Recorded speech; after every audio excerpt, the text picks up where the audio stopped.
Now I am not a prowler, I am not a bartender, I am not the black guy from Designing Women, but we never had a period where we were really hostile towards one another. When we split up it was painful and it was very difficult. But do you know that Gregory Hines, the famous dancer and actor, kept a terrible secret? Many people loved him for his dancing skills and kind personality, but did you know he struggled with something very serious that he never shared? Born to do it, what was the secret that Gregory Hines took to his grave? How did it affect his life and career? Let's dive into the shocking truth behind this mystery. Even though the decision wasn't mine to become a dancer, ultimately, I made the decision to stay with it. Gregory Hines was born on February 14, 1946, in New York City. He grew up in Washington Heights near Harlem. He was the second child of his parents, Alma and Maurice Hines Sr. His father was a musician and even played semi-pro baseball. Gregory's grandmother, Ora Hines, danced at the famous Cotton Club in the 1920s. I began dancing at 3. My parents gave my brother and I dance lessons, like parents give their children piano or violin, just something I think to round us out. Gregory always said he couldn't remember a time when he wasn't dancing. He and his older brother, Maurice, started young. Maurice was 5 years old, and Gregory was only 3 when they began tap dancing. Maurice was his first teacher, but their mother was the one who really pushed them to dance. She saw it as a way for them to escape the ghetto. Every week, she took them to the Apollo Theater to watch performances. By the time Gregory was 5, he and Maurice were already dancing at the Apollo Theater. That's where they met some of the greatest tap dancers ever, like Sandman Sims and Teddy Hale. Gregory once said that Teddy Hale was the first tap dancer he saw who made things up on the spot. That really inspired him. Tap dancing in those days was still a very incredible art form, so they pursued it for us.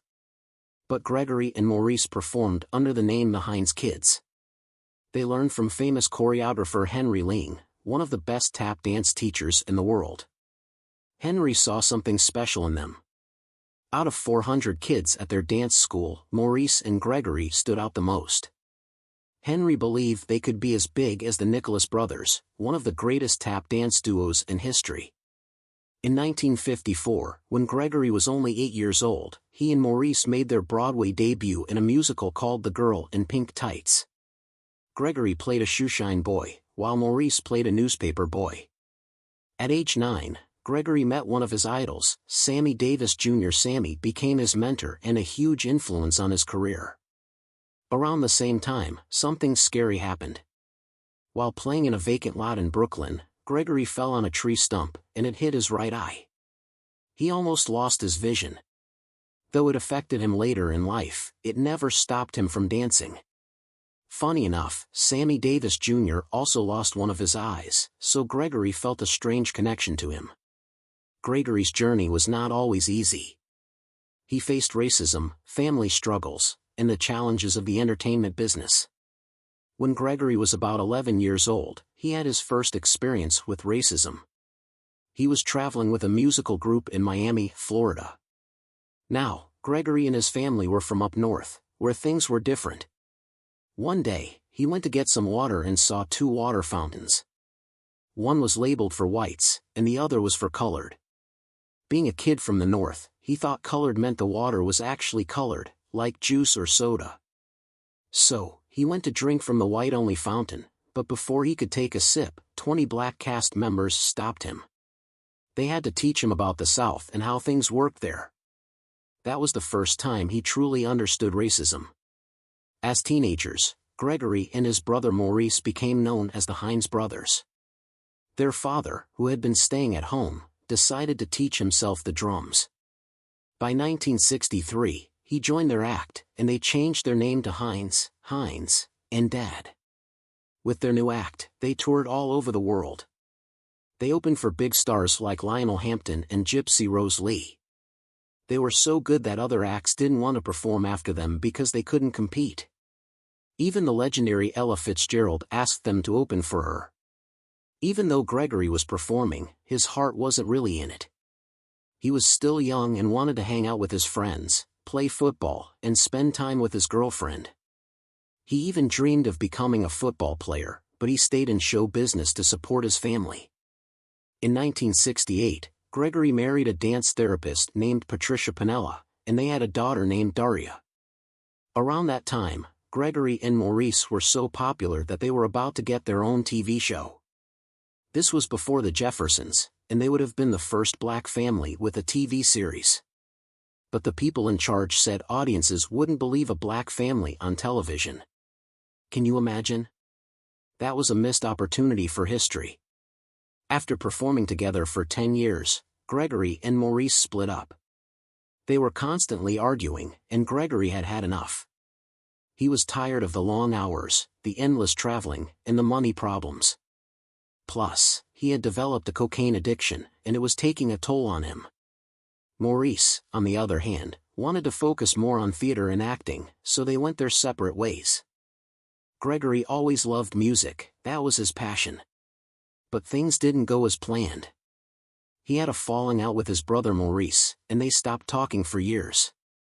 If they saw each other, they would just walk past without saying a word. That beef was serious. At the same time, his marriage was falling apart. When he heard the song Neither One of Us by Gladys Knight and the Pips, he broke down in tears. He knew his marriage was over, and he was leaving his wife and family. In 1973, Gregory and his wife divorced. After that, he moved to Venice, California. In California, he changed a lot.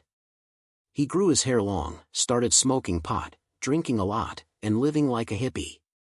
He also started a jazz rock band called Severance. He wrote songs, sang, and played the guitar, but making money wasn't easy. He took small jobs, worked in restaurants, and even became a karate instructor. One person who helped him was Bill Cosby. Bill loaned Gregory $5,000 to get back on his feet. Eventually, Gregory got married again to a woman named Pamela Coslow, but his music career wasn't taking off. He wrote songs, but no one wanted to record them. Warner Brothers even turned him down. He was struggling, broke, and his wife had to take care of him. Gregory decided to move back to New York.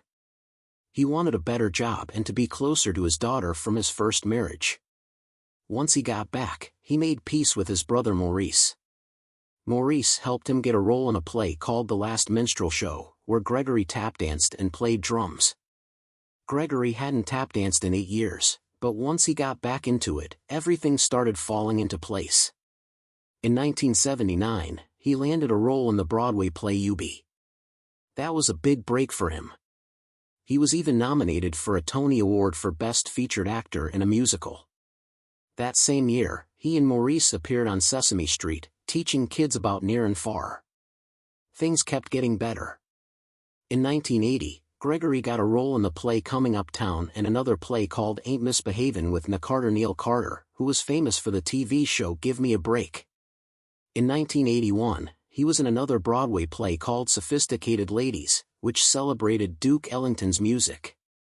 The play ran for almost 2 years. But then Gregory got fired. He told the director that the play was boring, and they let him go. But his castmates stood up for him. They protested, and in the end, the director was the one who got fired. After that, the play was changed to be more exciting, with a focus on the early days of the Duke Ellington Band. Gregory was getting more popular. People loved his tap dancing. Magazines and newspapers started writing about him, praising his talent. With all this attention, he started thinking about acting in Hollywood. Oh, come on, let us keep the driver's licenses and the snapshots and our badges. It was actually actor Dustin Hoffman who encouraged him. Dustin saw Gregory perform one night and told him that he had real talent as an actor. Gregory never forgot that. It made him believe he could do more than just dance, and that's how his journey to Hollywood began. So he began reading scripts, just trying to see what was out there. One of the first movies he read for was a basketball film called The Fish That Saved Pittsburgh. Then he was set to be in another movie called House of God with actor Howard Rollins. Now, you might remember Howard Rollins from the TV show In the Heat of the Night, but guess what? That movie never got released. Still, Gregory didn't give up. He kept pushing, and finally, he got his first real role. It was in a horror movie called Wolfen, and he played a medical examiner. You know why he got that role? Because he was good friends with the director. That helped a lot. After getting that part, Gregory decided acting was for him. Plus, unlike dancing, he didn't have to move around so much, and he really liked it. He replaced Richard Pryor on a role that he was born to do. Then came a big opportunity. In 1981, Gregory landed a role in History of the World Part 1, a comedy by Mel Brooks. But here's the crazy part, he wasn't even the first choice. That role originally belonged to Richard Pryor. Now, you know Richard Pryor was one of the funniest comedians ever, but just days before filming, he suffered severe burns in an accident. Y'all remember that? He poured 151 proof rum on himself and set it on fire with a lighter. He ran outside screaming, asking the Lord for another chance. Some say he was trying to commit suicide.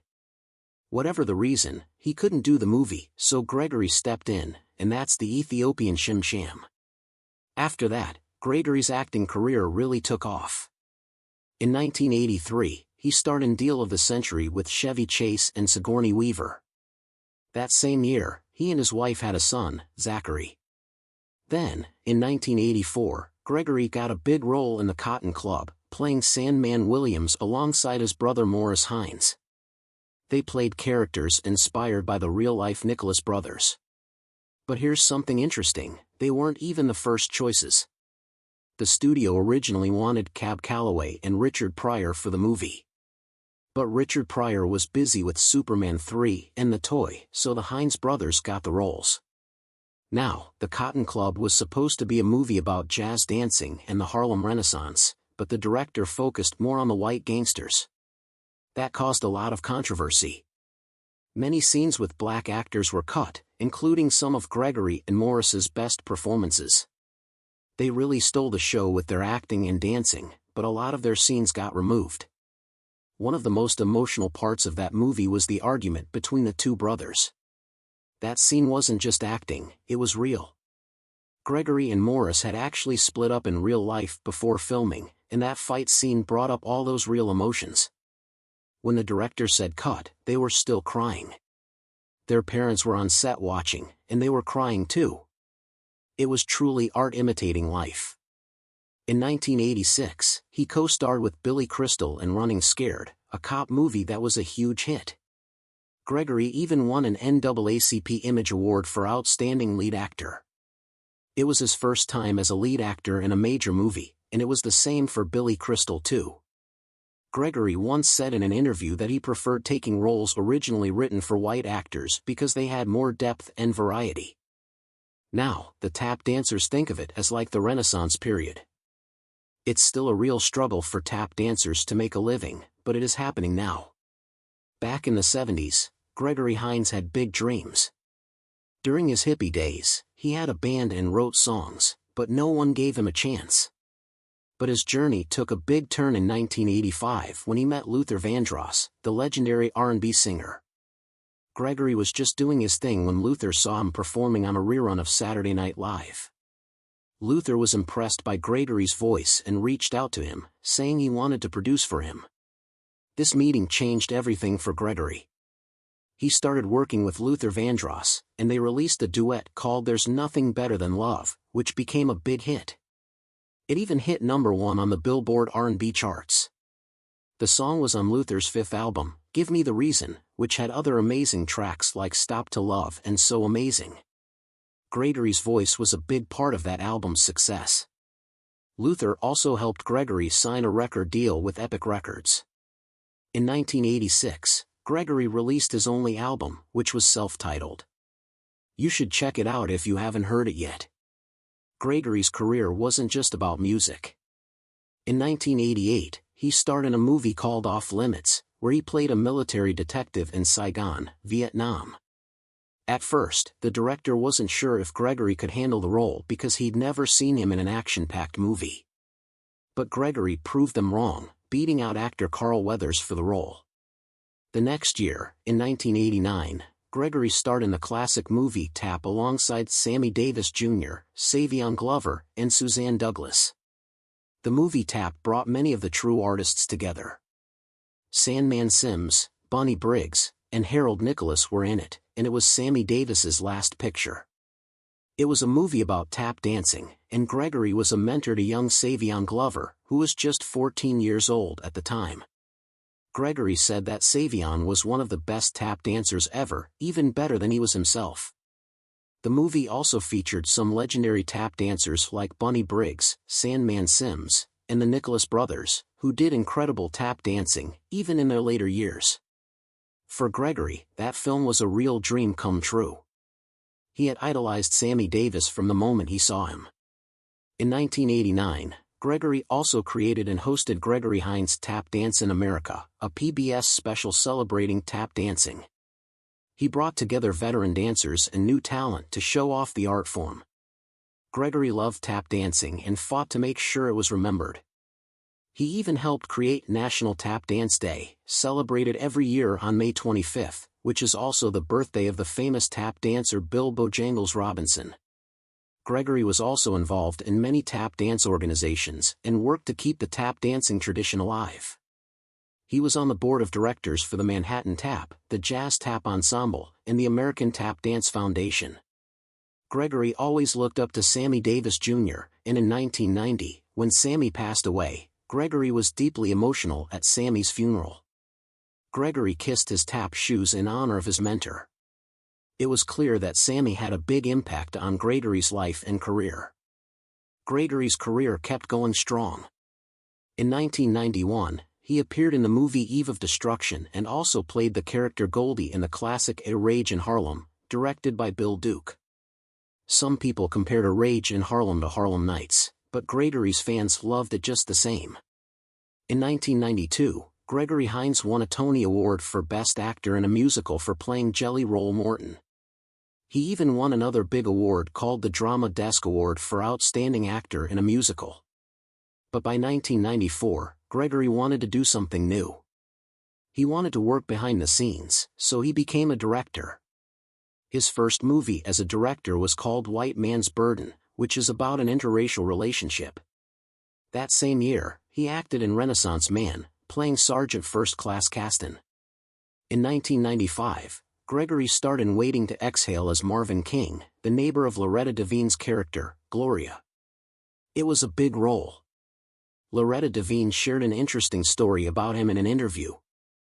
She said Gregory gave her roses on her first day of shooting, which made her feel special. She also said Gregory told her to lose weight after the movie, but it was all in good fun. Sad. Gregory's good friend Whitney Houston passed away, and now Angela Bassett says they can't do the Waiting to Exhale sequel they once planned. Gregory's death also added to the sadness. In 1996, Gregory starred in The Preacher's Wife with Denzel Washington and Whitney Houston. Fun fact, Denzel Washington originally thought about casting Julia Roberts for the role, but he ended up choosing Whitney. Gregory played Joe Hamilton in this movie. It's clear that Gregory Hines left a lasting impact on film and theater. Gregory Hines was one of the greatest tap dancers of all time. He had an amazing career that touched many areas of entertainment. In 1996, he starred in a movie called The Cherokee Kid alongside comedian Sinbad. Then, in 1997, Gregory got his own sitcom called The Gregory Hines Show. He played the role of Ben Stevenson, a single dad trying to raise his 12-year-old son. Sadly, the show only lasted one season and was canceled after 16 episodes. But if you ever want to watch some of the episodes, you can find them on YouTube. In 1998, Gregory starred in a movie called The Tick Code. That same year, he went through a tough time in his personal life and divorced his wife, Pamela Caslow. The following year, in 1999, Gregory appeared on the TV show Will and Grace as Will's boss, Ben Duet. The show won an Emmy Award for Best Comedy Series, but Gregory left the show early to direct a movie called Red Sneakers for Showtime. Many people might not know, but Gregory was also the voice of a character named Big Bill in the popular children's show Little Bill, which was created by Bill Cosby. Gregory won a Daytime Emmy Award in 2003 for his performance on that show. In 2002, Gregory played his childhood hero, the legendary tap dancer Bill Bojangles Robinson, in a TV movie called Bojangles. For his amazing performance, Gregory won the NAACP Image Award for Outstanding Actor in a Television Movie, Miniseries, or Dramatic Special. He also co-hosted the 56th Annual Tony Awards with Bernadette Peters that same year. Sadly, Gregory Hines passed away on August 9, 2003, from liver cancer. He died on his way to the hospital. His family and close friends were the only ones who knew about his illness. Doctors had told him that he had only 2 months to live, but Gregory fought hard and lived for 13 more months before losing the battle.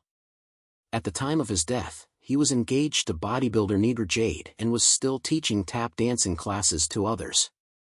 In 2019, the United States Postal Service honored Gregory Hines with a postage stamp as part of their Black Heritage series. This was a huge achievement, and it showed how much Gregory meant to the world. His brother Morris Hines, who is also in the entertainment business, released a documentary called Morris Hines, Bring Them Back, which shares stories about their lives and careers. Gregory's children, his daughter and son, also work in the entertainment industry. His protege, Savion Glover, has become one of the biggest tap dancers in the world. Gregory would be proud of how Savion is keeping the art of tap dancing alive today. Gregory Hines was just 57 years old when he passed away. His legacy as a tap dance legend continues to inspire people all over the world. Rest in peace, Gregory, you will always be remembered.